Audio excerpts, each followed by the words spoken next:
చూద్దాం. కాంగ్రెస్ అగ్రనేత రాహుల్ గాంధీ మరి కాసేపట్లో నర్సాపూర్లో ఎన్నికల ప్రచారం చేయనున్నారు. దీనికి సంబంధించి ఏర్పాట్లు పూర్తయ్యాయి.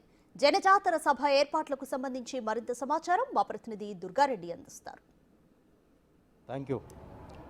మెదక్ జిల్లా నర్సాపూర్లో రాహుల్ గాంధీ పర్యటన జరగబోతుంది. జనజాతర సభ ఏర్పాట్లు ఏ విధంగా ఉన్నాయో, ఇంకా నర్సాపూర్ ఇన్ఛార్జి ఆవుల రాజరెడ్డి, అదేవిధంగా జిల్లా అధ్యక్షుడు ఆంజనేయులు గౌడ్, మాజీ ఎమ్మెల్యే మదన్ రెడ్డి గారు ఉన్నారు. వాళ్ళని అడిగి తెలుసుకునే ప్రయత్నం చేద్దాం. ఈ సాయంత్రం సభ ఎన్ని గంటలకు జరగబోతుంది? జన సమీకరణ 7 సెగ్మెంట్ల నుంచి వస్తున్నారా, లేదా నర్సాపూర్ గతంలో ఓటమి చెందింది, ఇప్పుడు పుంజుకునే అవకాశాలు ఏమైనా ఉన్నాయా? జనజాతర సభ రాహుల్ గాంధీ గారు 4 గంటలకి ఇక్కడ రావడం జరుగుతుంది. ఇది దాదాపు 5:30 వరకు ఈ సభ కొనసాగుతుంది. జన సమీకరణ ముఖ్యంగా నర్సాపూర్ కేంద్రంగా జరుగుతుంది. నర్సాపూర్లో పెద్ద స్థాయిలో వస్తున్నారు. దాదాపు 70-80% ఇక్కడ నుంచి వస్తారు. మిగతా నియోజకవర్గం మెదకు, పటాన్ చెరువు, సంగారెడ్డి నుంచి ఇంకా కొంతమంది వస్తారు. ముఖ్యంగా ఈ 4 నియోజకవర్గాలకి ఎక్కువ వస్తున్నారు. అక్కడ నుంచి నాయకులు వస్తున్నారు మిగతా 3 నియోజకవర్గాల నుంచి. ఈ పార్లమెంట్ ఎన్నికల్లో నర్సాపూర్ నియోజకవర్గం నుంచి కాంగ్రెస్ పార్టీకి మంచి ఆదరణ లభిస్తుంది, మంచి మెజారిటీ వస్తుంది. గతంలో ఒక సందిగ్ధత ఉండేది. ఆ రోజు మరి బీఆర్ఎస్ ప్రభుత్వం అధికారంలో ఉంది. కేసీఆర్ గారి సొంత జిల్లా, మరి హరీష్ రావు గారు ఇక్కడ నుంచే ప్రాతినిధ్యం వహించుండే ఒక మంత్రిగా. కాబట్టి జనంలో ఒకటి ఏంటంటే బీఆర్ఎస్ ప్రభుత్వం పడిపోతుంది, కాంగ్రెస్ వస్తుంది అనే పూర్తిస్థాయి నమ్మకం లేకపోవడం వలన కాస్త ఇబ్బంది జరిగింది. అంతేకాకుండా అప్పుడున్న స్థానిక రాజకీయ సమీకరణాల్లో మదన్ రెడ్డి గారు మరి బీఆర్ఎస్ పక్షాన ఉండడం, అది కొంత బీఆర్ఎస్కు మేలు జరిగింది. కాబట్టి ఈసారి అందరం ఒక దగ్గరికి వచ్చినాం కాబట్టి ఇటు ప్రభుత్వం రావడం, ఇటు మదన్ రెడ్డి గారు కూడా కాంగ్రెస్లోకి రావడం, ఇదంతా కూడా మంచి ఆదరణ లభిస్తుంది, మంచి మెజార్టీ సాధిస్తుంది. చూడొచ్చు, జిల్లా అధ్యక్షుడు ఆంజనేయులు గౌడ్ ఉన్నారు. వాళ్ళని కూడా తెలుసుకునే ప్రయత్నం చేద్దాం. నిజంగా మెదక్ అంటే ఇందిరాగాంధీ తర్వాత కాంగ్రెస్ ఒకసారి బాగారెడ్డి గెలిచారు, ఆ తర్వాత బీఆర్ఎస్ అదేవిధంగా బీజేపీని గెలిచిన సీటు. ఈసారి ఖచ్చితంగా మెదక్ జిల్లాలో కాంగ్రెస్ పార్టీ జెండా ఎగరబోతుందా పార్లమెంట్లో? 100% మెదక్ జిల్లాలో కాంగ్రెస్ పార్టీ జెండా 2 సీట్లు కూడా కైవాసం చేసుకోవడం ఖాయం.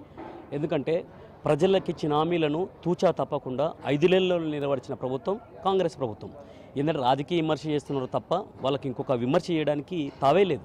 ఈరోజు ఫీజు రీఎంబర్స్మెంట్ కానీ, రైతులకు రుణమాఫీ విషయంలో కానీ, దళితులకు ఇచ్చిన వాళ్ళు ఇచ్చిన ఒక్క హామీ కూడా నెరవేర్చిన పాపాన్ని అనుకోలేరు. వాళ్ళు దగ్గర వాళ్ళు 420 వాగ్దానాలు వాళ్ళు లేదంటారు. వాళ్ళు 420 లాగా తర్వాత కాళేశ్వరం కానీ, వివిధ రకాల భూకుంభకోణాలు కానీ, భూబకాసురుల తర్వాత ఇది ఏదైతే ధరణి ఉందో ధరణి ద్వారా దోచుక తిన్నారు. ప్రజలు చెప్తున్నారు, మేము చెప్పేది ఏం లేదు.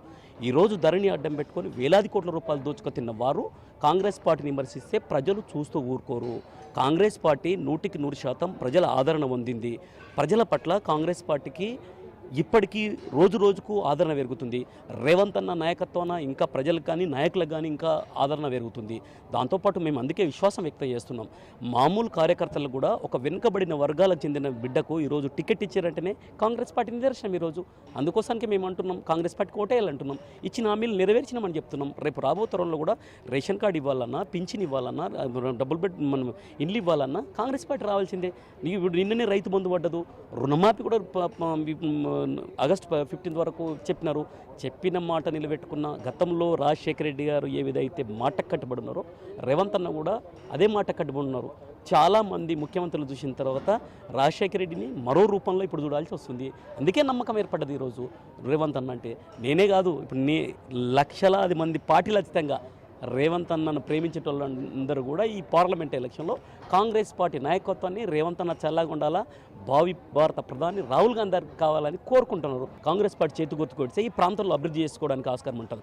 ఒక మెయిన్గా ఒకసారి ఆలోచించండి, ఈ ప్రాంతంలో ఇన్ని పర్యాయాలు వాళ్ళు ఎంపీ అయిన తర్వాత ఏ ఒక్క రోజు కూడా ఎంపీ కనిపించిన పాపాన వల్లే, ఒక సెంట్రల్ స్కీమ్ తీసుకొచ్చిన పాపాన వల్లే, వందలాది యాక్సిడెంట్లు అవుతుంటే కూడా కనీసం దాన్ని పట్టించుకున్న పాపాన వల్లే ఈరోజు వేలాది కుటుంబాలు ఈరోజు రోడ్డు పాలు పడిన తర్వాత వాళ్ళు సెంట్రల్ నుంచి పని తీసుకొచ్చింది లేదు. కేవలం ఆ ఎంపీ గారు ఏంటంటే గుమ్మం దగ్గర వాళ్ళ గుమ్మస్తాలాగా పనిచేసిండు. అట్లా కాదు, మా బిడ్డ ఈరోజు బడుగు బలైన వర్గాలకు ఇచ్చారు, ఢిల్లీలో పోయి వాళ్ళు వాణి వినిపిస్తారు, రేవంత్ అన్న నాయకత్వాన్ని ఇంకా బలోపేతం చేస్తారు, కాంగ్రెస్ పార్టీకి ఊతం ఇస్తుంది విజయానికి.